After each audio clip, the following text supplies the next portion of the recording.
ஆச்சி மசாலா. எந்த சமையலும் ருசி தேடும் ரகசியம். 20 ரூபாய். முன்னாள் அமைச்சர் ஏவா வேலுவுக்கு எதிரான தமிழக அரசின் மனு தற்போது தள்ளுபடி செய்யப்பட்டிருக்கிறது. அது தொடர்பான முக்கிய செய்தியை பார்க்கிறோம். மேலும் விவரங்களை எமது செய்தியாளர் வெங்கடேசன் வழங்கிட கேட்கலாம். வெங்கடேசன், இந்த வழக்கின் பின்னணி என்ன? முழு விவரங்களை பதிவு பண்ணுங்க. வணக்கம். தமிழ்நாட்டில் ஒருங்கிணைந்த சாலை உட்கட்டமைப்பு மேம்பாட்டு திட்டத்தில் பல கோடி ரூபாய் முறைகேடு நடந்ததாக அறப்போர் இயக்கத்தின் புகாரின் பேரில் முன்னாள் அமைச்சர் ஏவா வேலுவின் வீடு மற்றும் அலுவலகங்களில் லஞ்ச ஒழிப்புத்துறை சோதனை நடத்தினர். இந்த சோதனைக்கு ஆஜராகும்படி விசாரணைக்கு ஆஜராகும்படி சம்மன் அனுப்பியதுடன் தேடப்படும் நபராக அறிவித்து லுக் அவுட் நோட்டீஸையும் பிறப்பித்தனர். இதை அடுத்துதான் லஞ்ச ஒழிப்புத்துறை பதிவு செய்துள்ள வழக்கையும் லுக் அவுட் நோட்டீஸையும் ரத்து செய்ய வேண்டும் என்று 2 மனுக்களை ஏவா வேலு உயர்நீதிமன்றத்தில் தாக்கல் செய்தார்.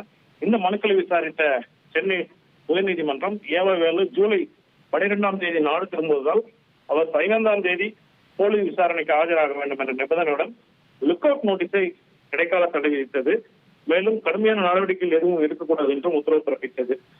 இந்த உத்தரவை எதிர்த்துதான் தமிழ்நாடு அரசின் சார்பில் ஒரு மேல்முறையீடு மனு தாக்கல் செய்யப்பட்டது.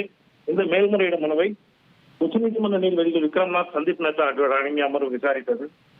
மனுதாரர் ஏவா வேலு கேட்டதாக ஒரு கோரிக்கையை பரிசீலித்து எவ்வித கடுமையான நடவடிக்கைகளும் எடுக்கக்கூடாது என்று சென்னை உயர்நீதிமன்றம் பிறப்பித்துள்ள உத்தரவை ரத்து செய்ய வேண்டும் என்று தமிழ்நாடு அரசின் சார்பில் வாதம் முன்வைக்கப்பட்டது.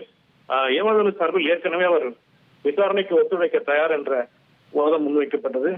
இருதரப்பு வாதங்களையும் கேட்டறிந்த உச்சநீதிமன்றம் தமிழ்நாடு அரசின் மேல்முறையீடு மனுவை தள்ளுபடி செய்து உத்தரவிட்டது.